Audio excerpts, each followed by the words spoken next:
నమస్తే and welcome to I news. ఎన్నికల్లో రాజకీయ పార్టీలు హామీలు ఇవ్వడం సహజమే.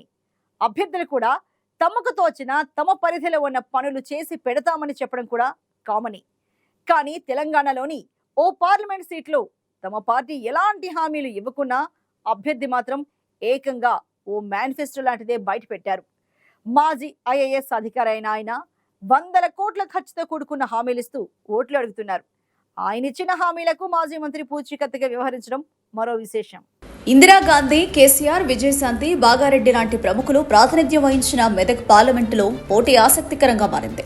ఇదే జిల్లాలో సుదీర్ఘకాలం కలెక్టర్గా, జాయింట్ కలెక్టర్గా పనిచేసిన మాజీ ఐఏఎస్ అధికారి పి వెంకట్రామిరెడ్డి బీఆర్ఎస్ అభ్యర్థిగా పోటీ చేస్తున్నారు. జిల్లా వ్యాప్తంగా తనకున్న పరిచయాలను ఉపయోగించుకుంటూ బాగానే చొచ్చుకుపోతున్నారు. తన ప్రత్యర్థిగా బీజేపీ నుంచి మంచి మాటకారి అయిన రఘునందన్ రావు పోటీ చేస్తున్నారు. పోటీని తట్టుకోవడానికో, సేవ చేయాలనే నిజమైన కాంక్షతోనో కానీ బీఆర్ఎస్ అభ్యర్థి ప్రజలకు వందల కోట్ల హామీలు ఇస్తున్నారు. 100 కోట్ల రూపాయలతో ట్రస్ట్ ఏర్పాటు చేసి పేదలకు సేవా కార్యక్రమాలు అందిస్తామని మాటిస్తున్నారు. ప్రతి నియోజకవర్గంలో ఒక కమ్యూనిటీ హాల్ నిర్మించి ₹1 మాత్రమే కిరాయి చెల్లించి పేదలు అందులో శుభ కార్యక్రమాలు చేసుకునేలా చేస్తారని ప్రకటించారు. IIT, NET, state public service commission, union public service commission పరీక్షలకు సిద్ధమయ్యే అభ్యర్థులకు ఉచితంగా శిక్షణ ఇవ్వడం కోసం స్టడీ సర్కిల్స్ ఏర్పాటు చేస్తానని చెప్తున్నారు. యువతకు వివిధ వృత్తుల్లో శిక్షణ ఇచ్చేందుకు స్కిల్ డెవలప్మెంట్ సెంటర్ ఏర్పాటు చేస్తామంటున్నారు. ఎంపీగా తనకు వచ్చే జీతంలో ఒక్క పైసా కూడా నేను వాడుకోకుండా మొత్తం జీతాన్ని పేదలకు సహాయంగా అందిస్తానని మాటిస్తున్నారు. నామినేషన్ వేయడానికి ముందు దేవుడి దగ్గరకు వెళ్లి ఈ హామీలు నెరవేరుస్తానని ప్రమాణం కూడా చేశారు.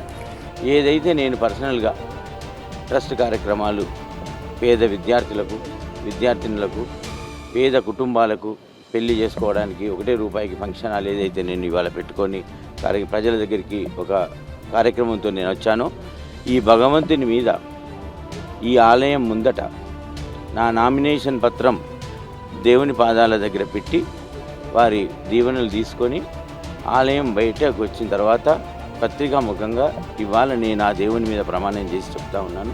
మెదక్ పార్లమెంటు సీటుకు ఇన్ఛార్జిగా వ్యవహరిస్తున్న మాజీ మంత్రి హరీష్ రావు కూడా వెంకటరామిరెడ్డి గారు ఇచ్చిన హామీలను అమలు చేస్తారని నమ్మకంగా చెప్తున్నారు.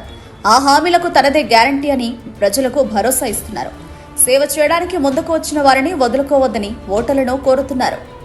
మా పేదవాళ్ళ పిల్లల చదువుల కోసం 100 కోట్ల రూపాయల విద్యా నిధిని మా ట్రస్ట్ మీద ఖర్చు పెడతా అంటూ, మరి మంచి గుణమున్న మనిషి, పేదల మనిషి, అనుభవం ఉన్న మనిషి మన వెంకట్రామరెడ్డి గారికి మే 13వ తారీఖు నాడు కారు గుర్తుకు ఓటేసి గెలిపించాలని మీ అందరినీ కూడా ప్రార్థిస్తాం.